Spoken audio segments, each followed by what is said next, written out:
Why do I feel all my emotions with such intensity? A reflection on what happens to intense people. This is a question that frequently appears in sessions. Why am I so intense? In these situations, we always start by talking about the meaning of emotions at an evolutionary level. As I mentioned in one of the previous articles, emotions are like car sensors, they warn us not to crash. That is, they appear to give us the message of what is not good for us, what I need to grow, what should change in a situation, etc. These emotions will appear in response to what we are experiencing, whether it is something external, I have gotten a new job and I feel happy about it, or something internal, I remember something unpleasant and I feel angry or sad. Feel emotions very intensely. One of the biggest problems that usually appears is judgment, and that is that in most situations we do not want to feel. I shouldn't feel this way about X person who I feel doesn't value me. I shouldn't have been so excited about this new relationship. I don't want the breakup with my partner to continue hurting me, and a wide etc. Think about it, to a situation that is already unpleasant for ourselves, we are adding extra anxiety or discomfort by not allowing ourselves enough space for the emotion to pass through. Furthermore, judging ourselves and avoiding feeling emotions that we consider negative is not only not the way to not feel them, but it will make them stay trapped, encapsulated, intensify, and end up coming out in another form when you can no longer hold them. All of this may be making you think that you feel too much or that you are too intense. It is possible that you are not allowing yourself to feel unpleasant but necessary emotions to redirect our life to a state that is more comfortable for us, and that by not letting them out you are accumulating for so long that when they do come out, they do so in rapid succession.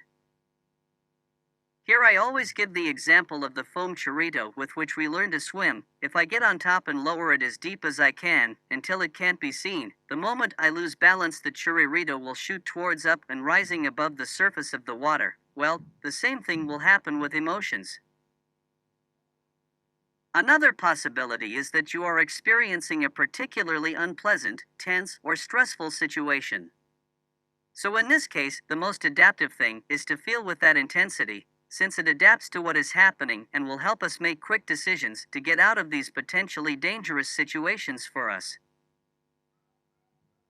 I may be in an environment that doesn't validate me, or at least I don't feel that way, and therefore have constant feedback that I'm not coherent, or that what I feel is too intense, or that maybe I shouldn't feel the way I feel.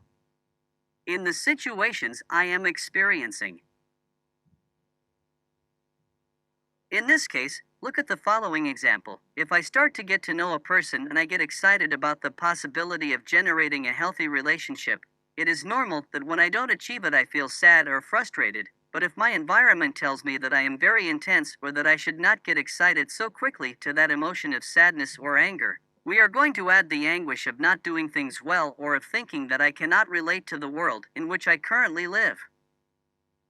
Another option is that in my story there is some event that has been traumatic and is causing my emotions to have a strength above what we consider adaptive in certain situations.